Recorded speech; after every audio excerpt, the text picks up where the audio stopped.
Welcome back. Before we continue, like, subscribe, share. August 14, 1848. The first light of dawn spilled across Belmont Plantation, illuminating the red brick facade of the main house, the white columns gleaming against a cloudless sky. Rows of tobacco and cotton stretched endlessly, meticulously maintained by the labor of enslaved men and women who had been on the land for generations. Their movements were precise, synchronized, almost mechanical, the product of years under whip and word of knowledge that their labor sustained not only the plantation but the reputation and wealth of the Whitmore family. Inside the main house, the air was thick with the scent of polished wood and burning candle. Catherine Whitmore had been awake for hours, her morning rituals, prayers whispered at bedside, careful brushing of her hair. The quiet sipping of tea in her room felt hollow, trivial, meaningless today. A shadow of foreboding had crept into her soul during the night, whispering truths she could not yet name. She had tried to dismiss it as worry, as the unease any wife might feel about a husband who sometimes lingered in private rooms for longer than necessary, but she could no longer ignore it. Something was wrong. Something terrible. Edmund Whitmore, the master of Belmont Plantation, had not been seen since midnight. The night had passed with the usual quiet, punctuated by distant calls of nocturnal animals and the faint creaking of shutters in the wind. But Catherine, for reasons she could not immediately explain, felt drawn to his private quarters, the very wing of the house that had always been considered sacred, closed to all but the master and his most trusted servants. She approached with trembling hands, intending only to ensure he had returned safely from some late-night business. But as the door creaked open, reality struck her like a physical blow. The room was dim, lit only by the glow of half-extinguished candles, but even this faint light revealed the unthinkable. Edmund lay upon the grand bed, naked, his body intertwined with 3 male slaves, Marcus, Elijah, and Thomas. Their movements, their whispered murmurs betrayed acts of deliberate and willing sexual engagement. Catherine's stomach turned, her mind racing. Denial flared briefly, a desperate hope that she misunderstood. But the scene was irrefutable. Every gesture, every sound, every look confirmed the unimaginable truth. Her husband, the man she had married with vows of loyalty and love, had violated not only their marriage but the moral, social, and legal codes of their world. She withdrew quietly, heart-hammering, breath sharp in her chest. Back in her chambers, Catherine poured her fury and disbelief into words, every detail, every observation meticulously recorded. She wrote with the precision of a woman determined to leave no ambiguity, no loophole, no shadow of. Her account would not merely accuse, it would ensure that the law could act swiftly, and that the truth could not be denied. By mid-morning she had dispatched letters to Bowford authorities, her hand steady despite the storm within her. By noon Sheriff Leonard Dunore arrived at Belmont Plantation, accompanied by 2 deputies. The sheriff was a man of 62, broad-shouldered, with a face lined by years of witnessing human cruelty in every form. He had known the Whitmore family since Edmund was a boy, had attended weddings, baptisms, and feasts in the great hall of Belmont. Yet as Catherine explained in calm, precise tones, describing each detail she had observed, the sheriff's expression darkened. Betrayal, disgust, and the cold certainty of a man who understood the law weighed upon him. "These are grave charges, Mrs. Whitmore," he said. "Grave beyond measure." "Yes, Sheriff," Catherine replied, her voice unwavering, "which is why I sent for you immediate. My husband is in his study. The 3 slaves involved are in the quarters. I want them all arrested. I want the law carried out to its full extent." Dunmore nodded slowly, the weight of precedent and social consequence pressing upon him. "Where did this occur?" "The East Wing," she said, her eyes steady. "There is a room there furnished for private use. You will find everything as I have described, evidence that cannot be denied." The deputies moved through the house, Catherine leading the way. She showed them the East Wing, the side door, and finally the room itself. The bed remained unmade, lamps burned low, and the air retained the faint odor of perfume and sweat. Every detail corroborated her testimony. The sheriff's jaw tightened. Here was violation not only of law but of social order. Edmund Whitmore was a man of immense wealth, respected in the county, a figure of influence and authority. And yet now he would be undone publicly and completely, because to leave such acts unpunished was to unravel the very foundation of their society. The deputies moved to the study. Edmund did not resist. He stood when they entered, setting down the glass he had been holding and holding out his wrists for shackles. His face was blank, empty, devoid of expression. He looked at Catherine once as they led him past her, and she met his gaze without flinch. "I hope you understand what you have done," he said quietly. "This will destroy you as much as it destroys me." Catherine's smile was cold, terrible and resolute. I know exactly what I have done. I have revealed you for what you are. I will survive this. I will return to Charleston, to my family. I will be the wronged wife, the innocent victim of your depravity. But you, she paused, letting the words cut. You will be nothing, a name whispered as a cautionary tale, a warning to all men who think their secrets can escape exposure. By noon all 4 men were locked in separate cells in Bowford Town Jail. Edmund was shackled. The 3 slaves, Marcus, Elijah, and Thomas, caught in a legal system that presumed their guilt, their lack of choice irrelevant. In 1848 South Carolina, the law provided no defense for enslaved men accused of crimes against their masters. The moment Catherine had reported the incident, their fates had been sealed. News spread swiftly. By evening Bowford had learned every detail. The scandal eclipsed all other discourse. In shops and parlors, over dinners and in taverns, every conversation returned to Edmund Whitmore, the respected planter caught in the act of unnatural vice with his male slaves. Social order itself seemed at risk, and the week leading to trial stretched as though time itself held its breath. Judge Howard Middleton, aged 68, War of 1812 veteran, strict interpreter of law and guardian of social hierarchy, prepared for proceedings with the knowledge that Edmund's conviction was certain. The statutes were unambiguous. Sodomy was an abominable crime against nature, punishable by death or severe discretion as the court deemed. Yet the complexities remained. Edmund was white, wealthy, and from a prominent family, while Marcus, Elijah and Thomas were enslaved men, legally property, vulnerable to immediate execution. How to satisfy law, social expectations and public spectacle without setting precedent for other wealthy men became the crux of the judge's deliberation. In private chambers, Judge Middleton convened a meeting with the sheriff, prosecutor and 3 leading citizens of Bowford, including 2 church deacons. They discussed punishment not merely as legal retribution but as a demonstration to society. Death for Edmund would be merciful, Middleton argued. Instead, the judge proposed a punishment designed to destroy the man publicly, physically, and psychologically. 3 days in the pillory, exposed to sun, wind, and insult, receiving lashes each day, marked permanent. The slaves, he decreed, would be executed publicly on the final day, their deaths witnessed by Edmund himself. Mercy, the judge concluded, would allow society's moral order to fracture. Spectacle, cruelty and suffering would restore it. Catherine learned of the plan through an intermediary. She was furious, not for Edmund, but for the enslaved men who would die for crimes they had been forced to commit. She petitioned the judge directly, requesting that the sentences proceed simultaneously. Edmund punished and made to witness the executions, ensuring he bore the full weight of his actions. The judge consented. Justice, in its coldest, most calculated form, would be complete. The trial opened with a packed courtroom. Catherine testified, recounting every detail she had witnessed with unflinching clarity. Edmund remained silent, the weight of evidence undeniable. Marcus, Elijah and Thomas had no voice, their fates predetermined. The jury deliberated briefly, 10 minutes, and returned with a verdict that confirmed what everyone already knew.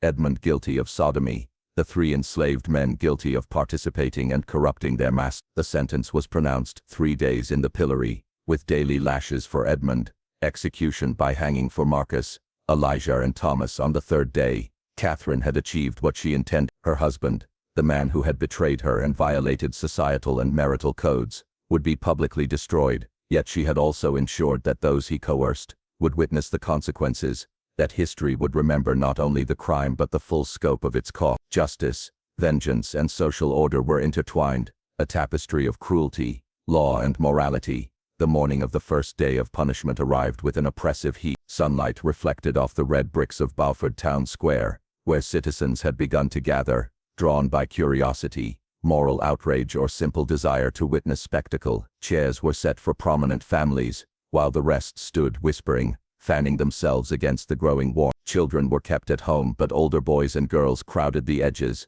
learning early the lessons of law, order and cruelty. Edmund Whitmore was brought from the jail at dawn, his wrists shackled, torso bare, trousers loose, feet unshod. His face was pale, hollowed from sleepless nights and anticipation. Deputies led him to the pillory, a wooden frame with holes for his head and hands, positioned in the center of the square, directly in view of the gallows that had been erected overnight. He was locked in place, body bent forward, neck and hands secured, forced to endure both humiliation and anticipation. The crowd murmured, some voices laced with excitement, others with unease. Catherine arrived mid-morning, accompanied by 2 female relatives from Charles. She stood at a distance, parasols shielding her from the sun, ensuring that Edmund could see her without any words being exchanged. The sight of her calm, composed figure intensified his dread. Every man and woman in the square understood that Catherine had orchestrated. Her fury had not waned, and her satisfaction would be public. At the edge of the square, Marcus, Elijah and Thomas were brought from the jail, chained together and guarded. They had been informed of the punishment in advance. Marcus kept his expression neutral, betraying nothing. Elijah's jaw was set, eyes burning with quiet rage. Thomas, youngest of the 3, trembled, tears running silently down his face. They had no choice in their fate, yet in this moment, each man faced it with a different mix of defiance, resignation and despair. At noon, the sheriff approached, leather whip coiled in hand. The square fell silent, every eye fixed on Edmund. Sheriff Dunore announced the first 20 lashes, each word deliberate, echoing across the crowd. You have been sentenced to 20 lashes, Edmund Whitmore. May this punishment serve as both retribution for your crimes and a warning to others who would violate the laws of God and man. The first lash cracked across Edmund's back, the sound sharp and penetrating. He gasped, but did not cry out, muscles tensing against the blood. A thin line of red appeared, soon darkening with the heat of blood. Each subsequent lash cut deeper, tearing through skin already raw from standing immobilized in the pillory for hours. By the 5th, he groaned. By the 10th, he cried out, voice breaking with pain and humiliation. By the 15th, sobs escaped, body shaking violently with each strike. The final lash left him slumped forward, barely able to breathe, skin shredded, blood soaking the waistband of his trousers. Even as Edmund hung in the pillory, the crowd's reactions were mixed. Some jeered, satisfied by the spectacle. Others were silent, uncomfortable at witnessing a human being so thoroughly destroyed. Catherine watched without expression, knowing the punishment was not complete until he would witness the consequences of his actions on those he had coerced. The first day ended with Edmund left in the pillory. Until sunset, deputies unshackled him and carried him back to the jail, where the doctor examined him, ensuring he would survive the next 2 days. The wounds were severe, but the law demanded endurance, and Edmund would endure. The second day mirrored the first. Dawn brought heat and flies, the smells of sweat and sun-baked wood, the relentless gaze of the townspeople. Edmund was brought to the pillory again, his back now a mass of scabbed lacerations from the previous day. Each movement tore at the fragile healing skin, sending waves of agony through his body. At noon, the lashes came once more, 20 strikes, each deliberate, each echoing through the square, each reopening wounds and crushing dignity. By the final lash, Edmund's body jerked involuntarily. He hung limply, broken, every nerve screaming, but conscious. Consciousness was crucial. The final day required that he witness the execution of the 3 men whose lives he had destroyed. The third day arrived, larger than any before. Word had spread through Bowford County and neighboring towns. Every available space in the square was filled. Deputies formed a perimeter to keep the crowd back, maintaining enough distance so that Edmund could see the gallows and the pillory simultaneously. The gallows were simple but effective. 3 nooses hung from a wooden crossbeam, carefully positioned so Edmund could observe every detail. At noon, Edmund received his final 20 lashes. By now, his body was barely recognizable, a canvas of scar tissue and raw bleeding flesh. He did not scream. The body had surrendered beyond any possibility of further protest. When the last lash fell, he slumped, hanging forward barely alive, utterly broken. 2 hours later, Marcus, Elijah and Thomas were brought to the gallows. Chains clanged with each step, drawing the crowd's full attention. The minister attempted prayers, but Thomas spoke, voice strong and defiant despite fear. Save your prayers, Reverend. We do not need God to forgive what you allow to happen. Elijah followed, addressing the crowd. You call us criminals, you call us corrupters, but we had no choice. We came because we were commanded, and now you kill us to maintain your sense of order. Marcus, silent until the end, met Edmund's eyes for the first time since imprisonment. In that glance passed the final acknowledgement of their twisted, coercive relationship, a recognition of shared suffering, cruelty, and helplessness. At precisely 2:15, decades passed, and the events of Belmont Plantation and Bowford Town Square became obscured by time. Local memory softened, oral histories twisted, and the people directly involved disappeared from living memory. Edmund Whitmore's ultimate fate remained uncertain. Some claimed he had succumbed to illness while wandering westward. Others whispered he joined the gold rush in California, lost among thousands seeking fortune and anonymity. No records confirmed any of these claims. He existed thereafter as a ghost in Bowford lore, a man destroyed by law, by social custom and by the consequences of his own actions. Catherine, once Catherine Peon, lived quietly in Charleston. She never remarried, though she managed her inheritance and maintained appearances of a respectable widow. To outsiders, she was merely a woman who had survived scandal, yet those who knew her spoke of a hardness in her eyes, a cold vigilance born from years of orchestrating justice and witnessing cruelty. She had achieved what she sought, Edmund destroyed, the truth of his crimes publicly acknowledged, but at a cost she could never quantify. The woman she had been before that summer no longer existed, replaced by a version shaped by vengeance, calculation, and a careful preservation of outward propriety. Historians would eventually uncover the story in fragments. In 1897, Thomas Bradford, a young historian researching Antebellum, South Carolina, petitioned for access to sealed Bowford County records for his doctoral thesis. Permission was granted after considerable debate. Bradford spent 3 months poring over trial transcripts, letters between officials, eyewitness accounts, medical records detailing Edmund's condition after each day of punishment, and financial documents related to the sale of the plantation. The meticulous records revealed not only the events themselves, but also the societal structures that permitted them, the laws that treated enslaved men as property, yet judged them equally under statutes for which they had no agency. The public appetite for spectacle as both entertainment and moral instruction, the role of women in enforcing social norms, and the careful orchestration of punishment as psychological as well as physical. Bradford was horrified. He had expected scandal perhaps, but nothing that revealed the extremes of human cruelty sanctioned by law. His research exposed uncomfortable truths, the willingness of a community to witness suffering in the name of moral order, the complicity of ordinary citizens in reinforcing hierarchy through terror, and the ways individuals, Catherine, Edmund, and the 3 enslaved men, were caught between roles as perpetrator, victim, and instrument of societal control. His findings were published in 1899 in an academic journal with limited circulation. Among historians, the work caused mild controversy. Among the general public, it was largely ignored. The story was too old, too disturbing, too resistant to the nostalgic myths of the Old South that had begun to dominate popular imagination. For decades, Bowford County's scandal remained a quiet footnote in history books, a reminder of legal cruelty and social hierarchy's consequence. In 1923, nearly 80 years after the events, the county finally opened all sealed records to the public. A local newspaper ran a brief article about the Belmont Plantation scandal, mentioning that Catherine Peon had lived to the age of 87, and that Edmund Whitmore's ultimate fate was unknown. Descendants of Marcus, Elijah, and Thomas still lived in the region, though most had never known the full story of their ancestors' deaths. The article suggested that society's moral standards had changed, implying progress and enlightenment. Yet anyone who read the original trial documents and witness testimonies could see that human cruelty, motivated by fear, desire for control, or social approval, had not disappeared. It had merely found subtler forms.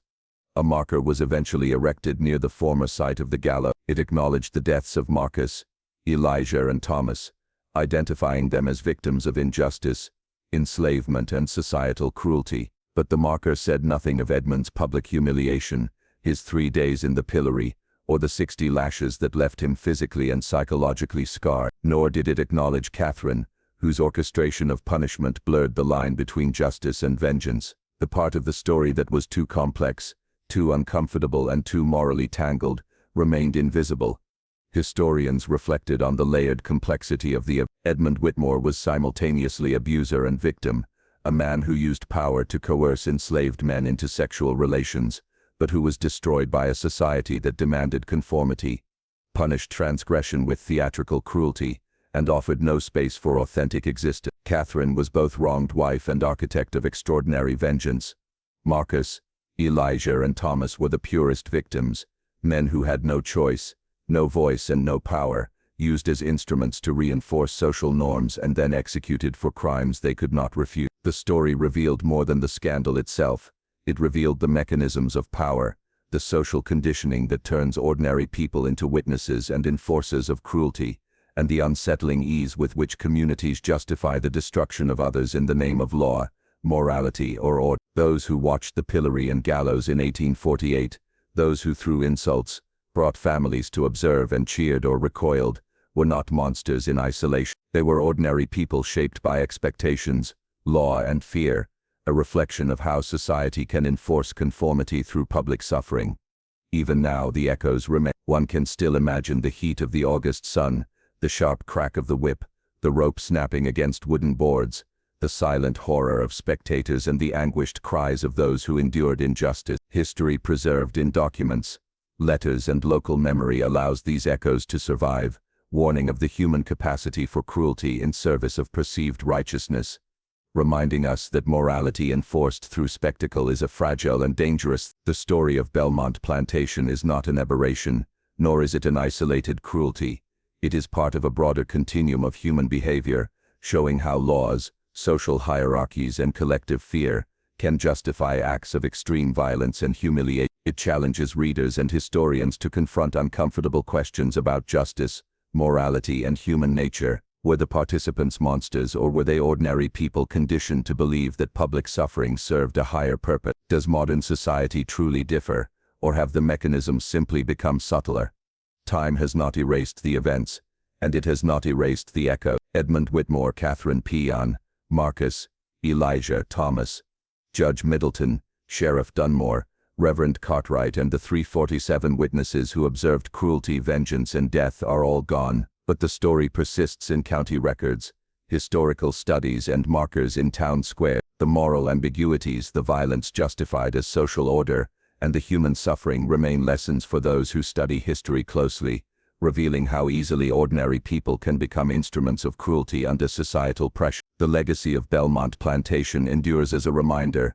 The past is never as distant or comprehensible as we hope. We may seal documents, erase names and sell plantations, but human nature, its capacity for cruelty, complicity and moral compromise remain. History preserves these truths, urging reflection, remembrance, and vigilance. The echoes of Bowford in August 1848 can still be heard if one listens carefully, reminding us that justice and morality are fragile, that power corrupts, and that human suffering is often used as both punishment and spectacle. Even as Bowford County moved into the 20th century, the shadow of that August in 1843 lingered in subtle ways. Families spoke in hushed tones of the Belmont Plantation scandal, a cautionary tale passed down not as official history but as whispered warning. Children were told to obey, to respect social hierarchy, to never bring shame upon the household.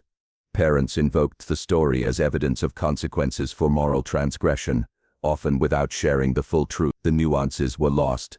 The coercion, the vulnerability of the enslaved men, the cruelty inflicted in the name of justice, the ambiguous culpability of Catherine Peon. Only fragments survived in oral memory, shaping behavior through fear and selective morality rather than understanding. Academics revisited the story periodically, uncovering small truths hidden in footnotes, trial transcripts, and preserved letters. Each generation of historians debated the moral implications. Could Edmund Whitmore be considered a victim if he wielded his power to exploit others? Was Catherine justified in her orchestration of punishment, or did her pursuit of vengeance cross ethical lines? And Marcus, Elijah and Thomas?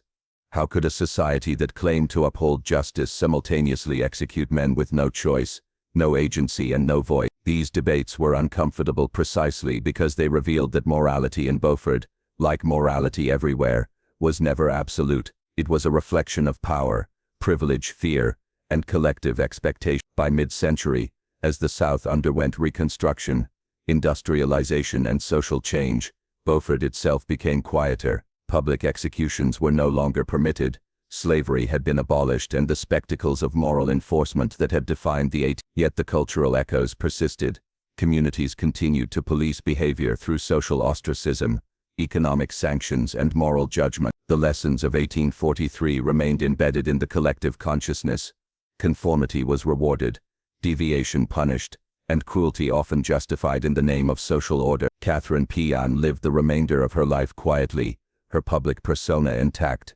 Yet her private existence was marked by reflection, remorse and calculation. Friends who visited noted a certain distance in her demeanor, a vigilance in her gaze that suggested she never fully trusted the world again. She had destroyed the man who betrayed her, but in doing so she had also reshaped herself, leaving her simultaneously liberated and hard. Though she enjoyed social respect, she understood that respect came with the implicit acknowledgement of power, the very power she had wielded so decisively during Edmund's punishment. The descendants of Marcus, Elijah and Thomas also carried echoes of that though the identities of their ancestors had largely been erased.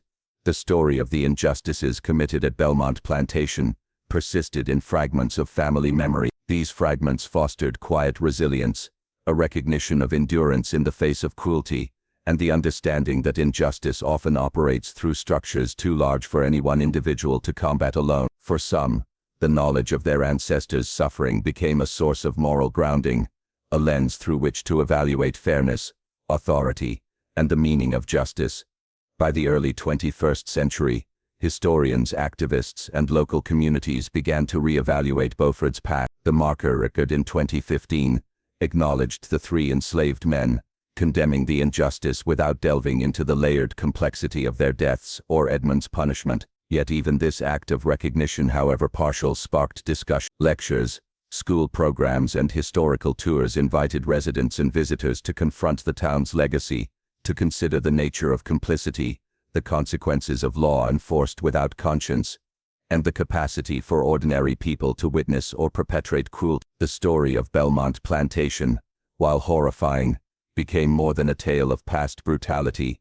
It became a lens through which to examine contemporary morality. Scholars drew parallels between the spectacle of public punishment in 1843 and modern forms of societal judgment, online shaming, mass media trials, and public exposure of wrongdoing. In these modern arenas, punishment often mirrors the psychological and social mechanisms of the past, albeit without physical violence. The lesson endured. Societies frequently justify cruelty when they convince themselves it serves a higher purpose, when the spectacle overshadows empathy, and when human suffering becomes an instrument of order or morality. Despite centuries of social evolution, the story posed a persistent question: have we truly changed? Laws no longer allow public executions or corporal punishment as a form of social correction. Yet the human capacity for cruelty, for judgment without understanding, for exploiting power to enforce conformity, remains. Belmont Plantation and Bowford Town Square remind us that history is not merely about distant events, but about patterns of human behavior that echo across generations. Edmund, Catherine, Marcus, Elijah, and Thomas may have been long dead, but their choices, actions, and suffering resonate still, urging reflection on how we wield power, enforce morality, and define justice in our own time. The echoes in Bowford are subtle now, carried in quiet conversations, in the preserved trial documents,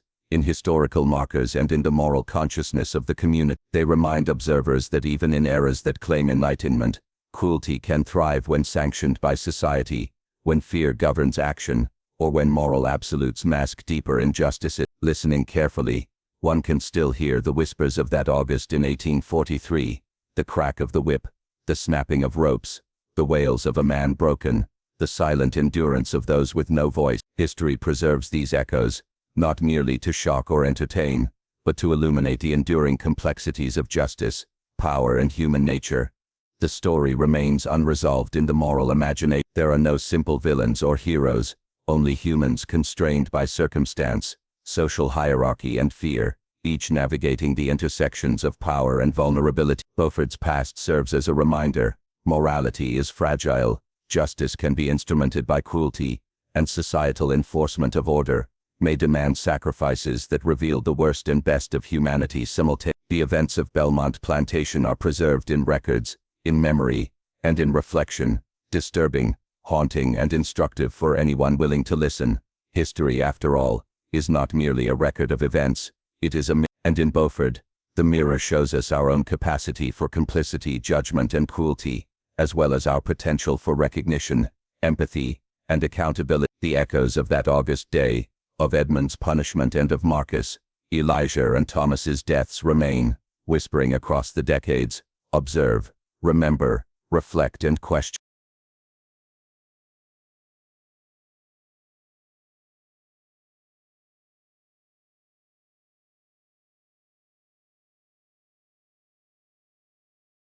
As decades passed, Bowford became a quiet, almost sleepy town, its streets lined with modest homes, small businesses, and the occasional church steeple reaching skyward like a silent witness to history.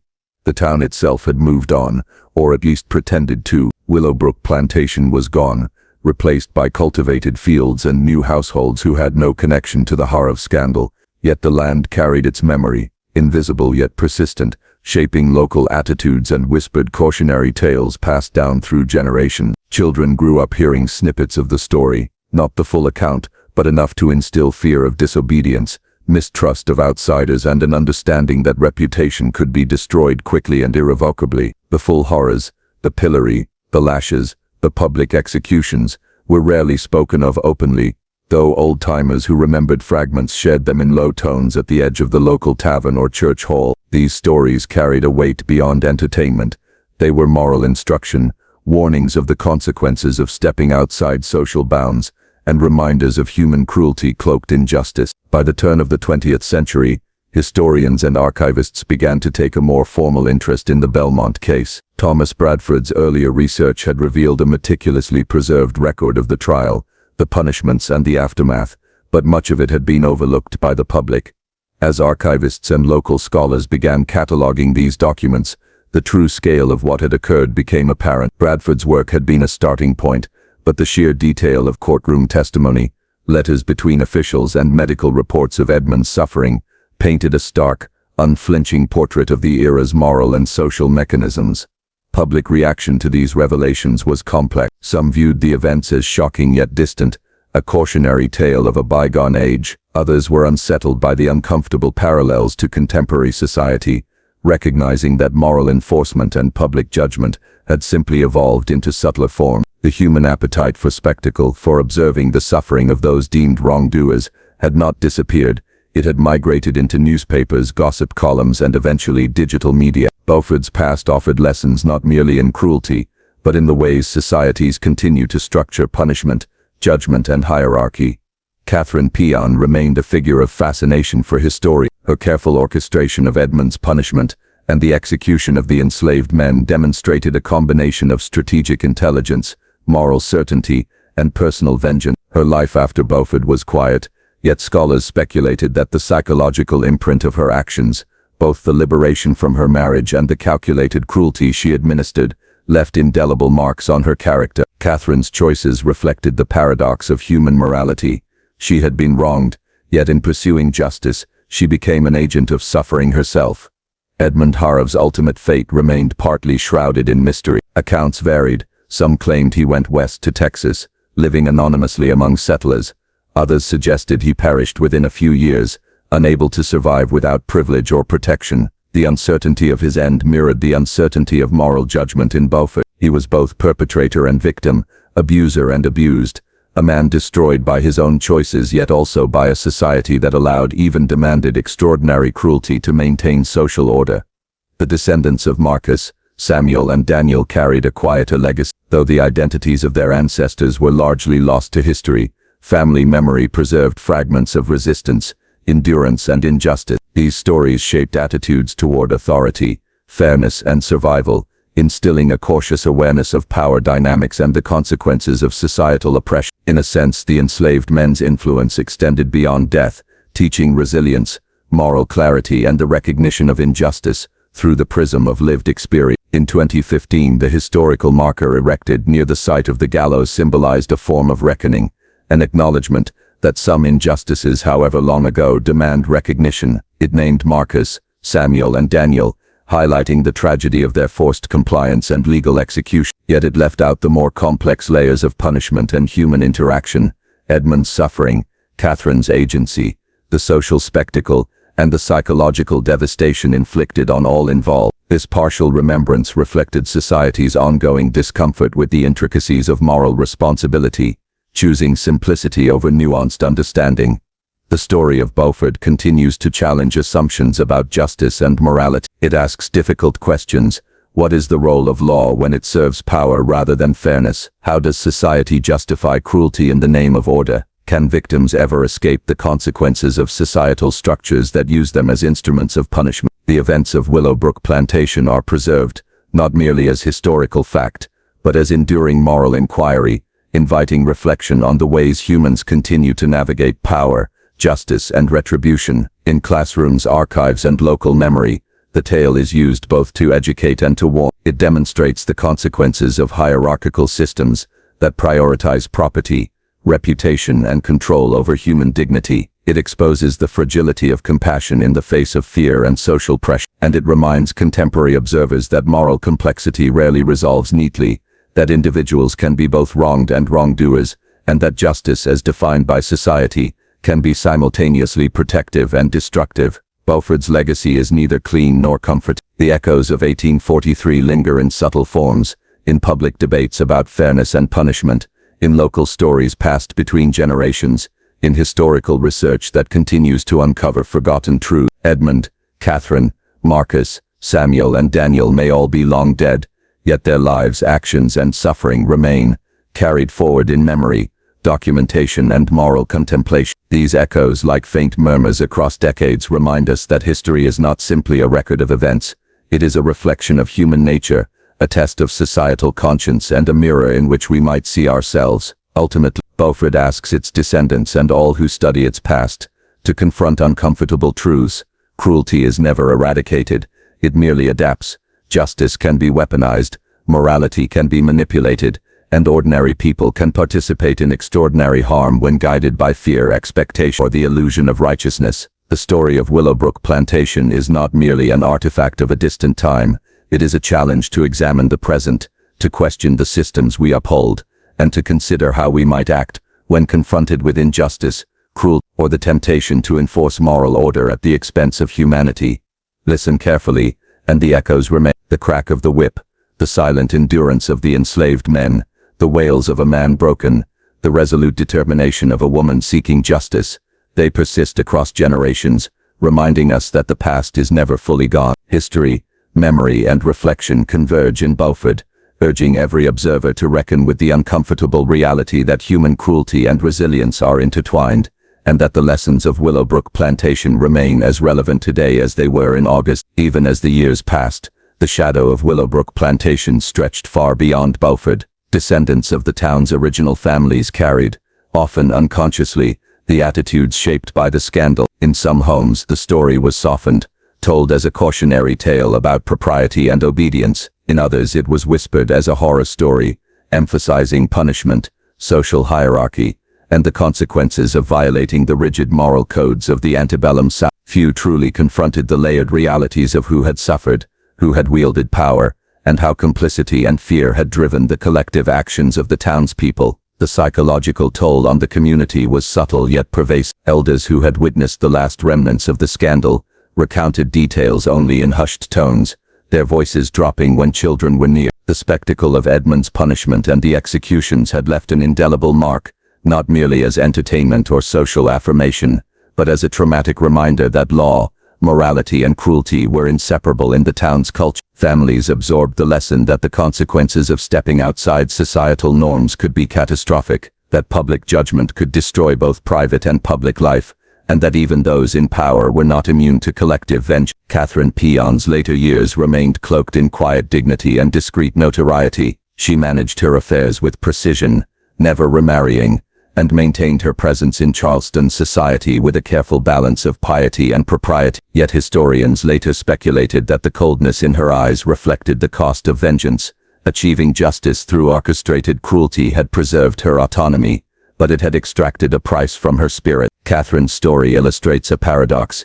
In dismantling her husband, she liberated herself, but also assumed a mantle of moral authority that required unyielding resolve and at times ruthless action. Edmund Harrove's disappearance into the wider world reflected the limitations of survival for those who had been both perpetrators and victims. Stripped of property, status, and community, he became an invisible man, a ghost wandering the vast American landscape. Reports of his movements were inconsistent. Some said he tried to start anew in Texas or California, while others suggested he succumbed to despair within a few years. Regardless of the specifics, his story emphasizes the fragility of privilege.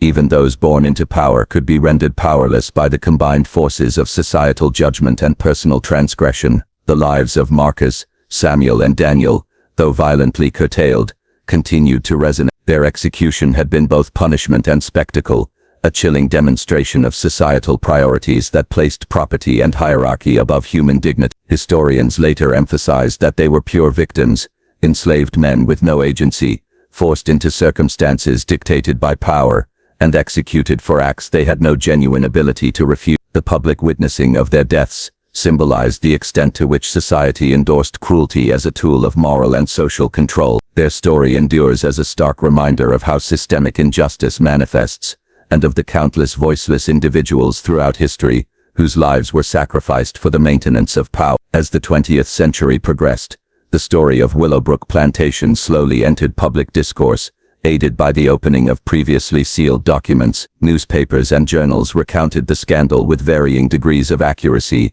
and sensationalism, often simplifying the complex web of responsibility and complicity into digestible moral narratives. Yet the academic community treated the records with more rigor, revealing not just the events themselves but the underlying social dynamics, the mechanisms of fear, the intersection of law and morality, and the ways in which communities collectively enforced rigid hierarchy. By the early 21st century, the historical marker in Bowford served as both education and memorial. Visitors were confronted with the names of Marcus, Samuel and Daniel, the reality of their forced compliance, and the injustice of their death. But the marker omitted the more unsettling dimensions, the calculated cruelty inflicted upon Edmund, the role of Catherine in orchestrating punishment, and the psychological complexity of the entire episode. These omissions highlight an enduring challenge in historical memory, the difficulty of confronting moral ambiguity, the tension between acknowledging suffering and assigning response, and the human desire to simplify history into clear lessons rather than grapple with its discomforting realities. Willowbrook Plantation, in its absence, became more than a location. It symbolized the dangers of hierarchical power, the potential for law to be used as an instrument of cruelty, and the moral compromises that communities make to enforce social order. It asked difficult questions. Could justice ever be impartial in a society structured around inequality? Could cruelty ever be disentangled from notions of morality and propriety? And most importantly, how do individuals navigate a world in which survival often requires complicity, obedience, or silent endurance? For those who study the story closely, the most haunting element is not the punishment itself, but the echoes it left behind. The crowd that watched Edmund endure the pillory, the lashes, and the psychological torment also witnessed the execution of the 3 enslaved men. These people were neighbors, friends, and community members, all participating in a public performance of judgment. The normalization of such acts, the collective reinforcement of cruelty, and the psychological investment in enforcing moral codes serve as stark reminders of how ordinary individuals can be complicit in extraordinary injustice. History preserves facts, dates, and names, but it also preserves patterns of behavior and moral lessons embedded within those events. Bowford's past is not merely a tale of one scandal, it is a reflection of the broader dynamics of human society, where power, fear, and hierarchy intersect with law and morality. The story continues to resonate because it asks uncomfortable but essential questions. How do societies enforce conformity? What is the cost of obedience? And when legal systems fail to protect the innocent, how does humanity respond? Ultimately, Willowbrook Plantation and Bowford Town Square are reminders that history is never merely about the past. It exists in memory, in moral reflection, and in the decisions individuals make when faced with injustice. The story of Edmund, Catherine, Marcus, Samuel, and Daniel endures because it compels us to confront the capacity for cruelty within ourselves and our societies, to question the systems we uphold, and to recognize the human cost of maintaining social order through fear and spectacle. Listen closely, and the echoes remain: the crack of the whip, the silent suffering of the enslaved, the anguish of a broken man, the cold resolve of a woman enacting her version of justice.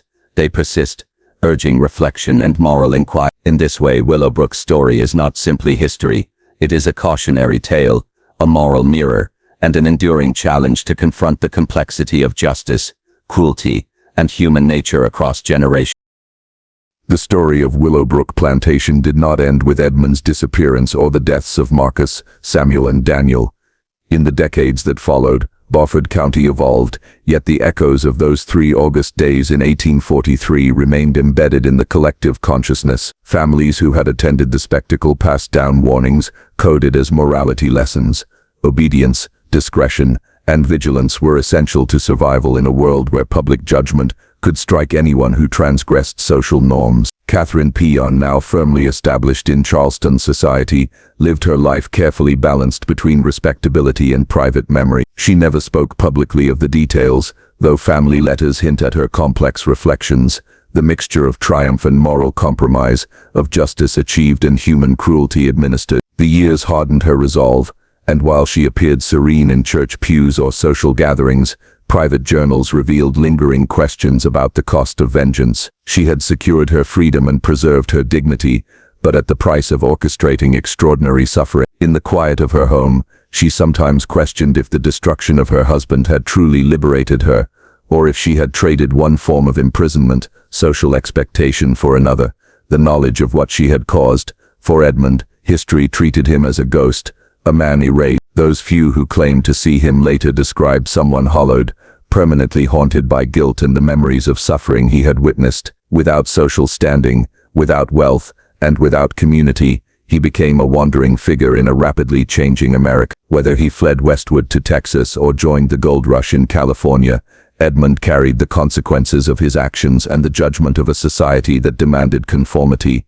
Even decades later, his name remained a whispered warning among those who had known the scandal firsthand. The 3 men executed, Marcus, Samuel, and Daniel, became more than victims of an isolated tragedy. Their deaths were emblematic of a systemic injustice embedded in the institution of slavery, demonstrating how enslaved people had no voice, no choice, and no protection under the law. Historians later emphasized that their executions were not mere punishment for transgression, but a ritualized reinforcement of societal hierarchies. In the public eye, their deaths maintained the illusion of control and order, teaching lessons not only to those directly involved, but to an entire community. Their suffering, entirely coerced and unavoidable, represents the human cost of a society that valued property, authority, and social conformity over basic dignity and life. In the early 20th century, when sealed county documents were finally opened, the historical record shocked new generations. Scholars analyzing trial transcripts,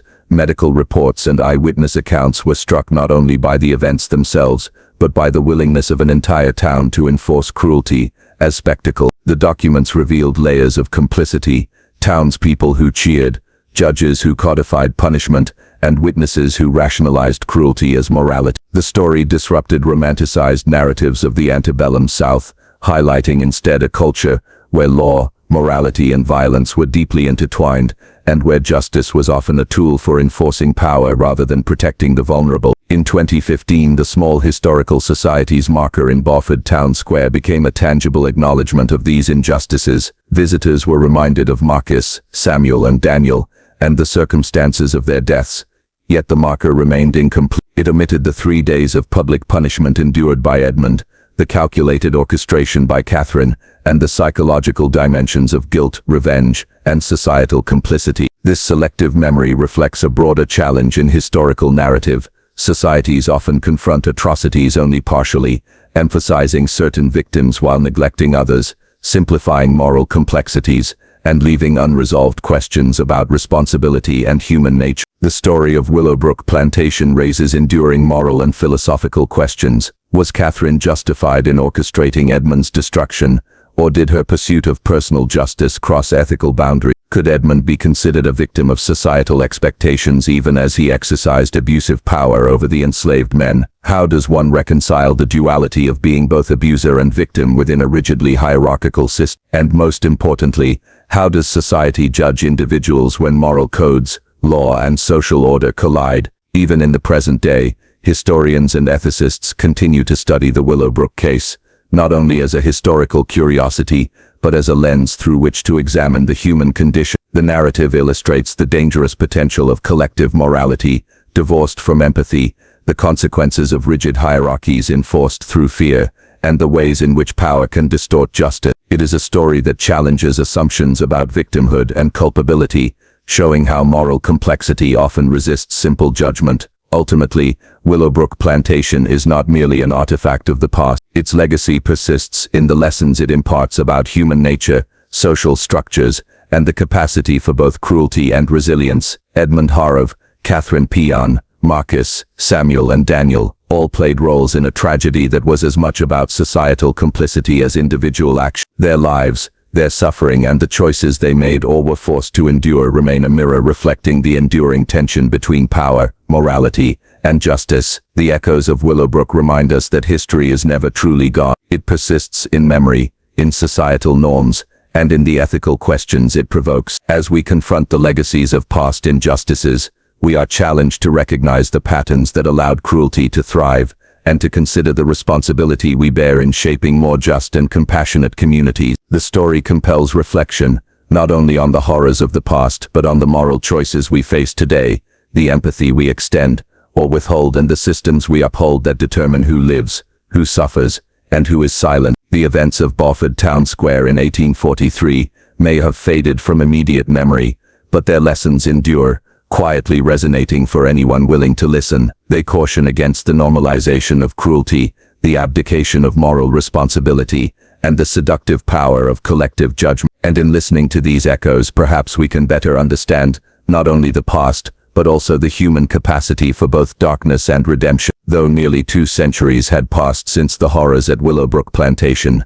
the story continued to ripple through Bowford County in subtle ways. Generations later, families still whispered fragments of the tale, some hiding it as shameful scandal, others framing it as cautionary moral lesson. School children learned sanitized versions, omitting the brutality, the public punishments, and the executions, leaving only vague warnings about defiance and propriety. Yet those who studied the original documents understood that history had not been kind to truth, often smoothing over human suffering to preserve comfort and order. Modern historians and ethicists began to revisit the case in earnest, prompted by renewed interest in social justice, racial history, and the power dynamics of the antebellum South. Conferences were held, articles published, and debates sparked over the duality of human nature revealed in the Willowbrook saga. Scholars argued about the complex interplay of victimhood and culpability. Could Edmund, Hargrove, the master who coerced enslaved men into sexual acts, also be considered a victim of his own society's rigid moral codes?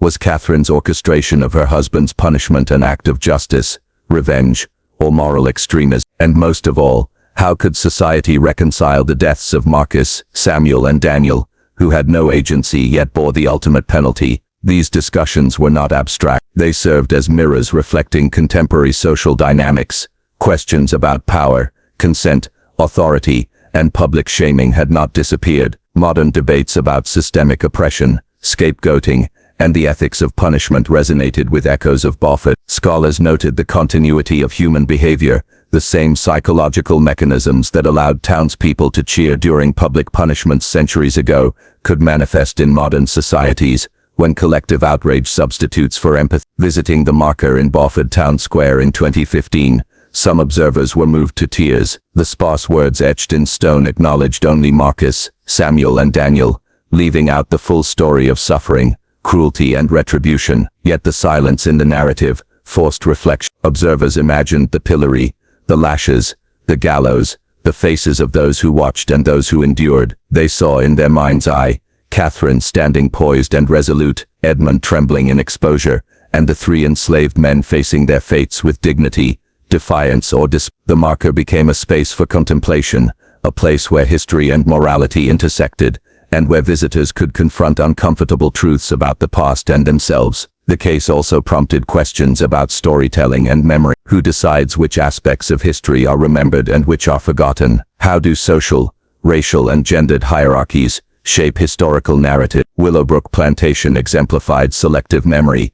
Edmund's destruction was largely erased, Catherine's vengeance sanitized, and the sheer psychological complexity omitted. Only the deaths of Marcus, Samuel, and Daniel were memorialized, and even then, minimally. Yet this partial remembrance compelled modern observers to confront their own assumptions, biases, and moral frameworks, challenging easy judgments about past societies and the people who inhabited them. Psychologically, the legacy of Willowbrook highlighted the long-lasting effects of trauma, vengeance, and public shame. Edmund's body bore scars that were physical, visible reminders of his punishment. But even more lasting were the invisible marks, the knowledge of the lives he had ruined, and the suffering he had witnessed. Catherine, too, carried an enduring imprint of her actions, a cold clarity that had allowed her to enforce justice as she saw it, tempered with the quiet shadow of moral compromise. Marcus, Samuel, and Daniel, though victims in life and death, continued to symbolize the human cost of coercion, systemic oppression, and the moral failures of those with power. In the broader cultural context, the story served as a case study in morality, law, and the consequences of rigid social structures. It revealed the dangers of a society that elevates conformity over compassion, spectacle over humanity, and law over justice. Willowbrook reminded people that cruelty can be normalized when sanctioned by authority, that bystanders can participate in violence through silence or cheer, and that punishment can be as much about societal reassurance as individual correction. For the descendants of Marcus, Samuel, and Daniel, the marker and historical accounts were bittersweet. They provided recognition of ancestral suffering, but could not erase the pain, the lost lives, or the erasure of personal history. Some embraced the story as a call to preserve memory, to ensure that future generations understood the full human impact of social injustice. Others viewed it with sorrow, acknowledging that no amount of historical acknowledgement could truly repair the fractures inflicted by systemic cruelty. Ultimately, Willowbrook Plantation remains a cautionary tale, and a lens for examining human nature, law, and morality. It forces us to ask difficult questions. How do we balance justice and vengeance? How do we hold individuals accountable while recognizing systemic influence? What responsibilities do we bear to witnesses, victims, and perpetrators alike? And most importantly, how do we ensure that the lessons of history prevent repetition, rather than allowing collective amnesia to disguise the potential for cruelty that exists in every society? The echoes of 1843 are not confined to dusty records or markers in Bowford Town Square. They reverberate in contemporary society, reminding us that human cruelty, power dynamics, and moral ambiguity are never fully eradicated. Each time we confront injustice, witness oppression, or weigh personal morality against societal norms, we engage with the same dilemmas faced by those in Willowbrook. History in this sense is not merely a record of events. It is an active mirror, reflecting both past and present, challenging us to consider the depths of human behavior, the consequences of action and inaction, and the moral courage required to confront wrongdoing. As long as these questions persist, as long as people continue to reflect on the lives of Edmund, Catherine, Marcus, Samuel, and Daniel, Willowbrook's story endures, not as a spectacle, but as a profound meditation on the human condition. It is a reminder that the past is never truly gone, that injustice leaves echoes across generations, and that true understanding requires courage, empathy, and honesty in confronting both the horrors of history and the potential for similar cruelty in our own time. The story of Willowbrook Plantation did not end with the passing of the original actors, nor with the sealing of court records. Its consequences stretched far beyond the lives it immediately touched, shaping moral discourse, local memory, and historical inquiry for generations. The plantation itself vanished from prominence, the Hargrove name erased from the land, and the enslaved men who survived in memory only existed through fragments of records and whispers of descendants. Yet the human questions posed by these events remained as vivid as ever, questions of justice, cruelty, power, and complicity. For Edmund Hargrove, freedom after punishment was a hollow gift. Stripped of property, status, and reputation, he wandered through a country where anonymity was his only shield. His life became a shadow of the man who once commanded Willowbrook Plantation, a man who had exercised dominance and choice at the expense of others, only to have society, through Catherine and the law, impose a punishment that left his body broken and his soul hollow. Whether he lived a long life or perished quietly in obscurity mattered little. The psychological scars of witnessing the executions he had indirectly caused ensured that he would carry guilt and despair wherever he went.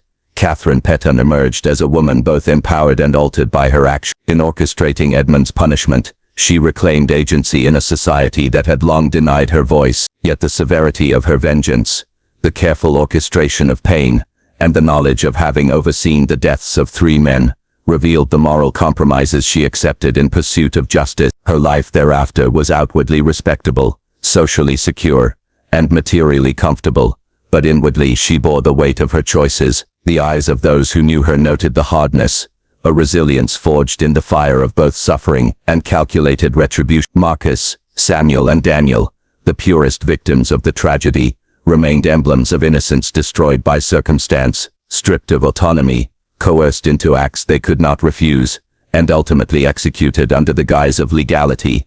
They became both symbols and warning. Their story forced every observer, past and present, to grapple with the immorality embedded in laws and customs designed to protect privilege, while punishing the powerless. In commemorating their deaths, modern society could acknowledge injustice, but could never fully restore the lives stolen from them. The town of Bowford, like much of the antebellum South, continued to wrestle with memory. Historical markers and academic inquiries provided partial truths, leaving space for interpretation, debate and moral reckoning. The story of Willowbrook was at once a cautionary tale, a moral reflection, and a window into societal structures that incentivized cruelty and obedience over empathy and justice. Scholars, historians and local residents found themselves repeatedly confronting questions about human behavior, the fragility of moral frameworks, and the ease with which communities could sanction horrific acts in the name of order. Willowbrook's legacy endured because it revealed the duality of human nature.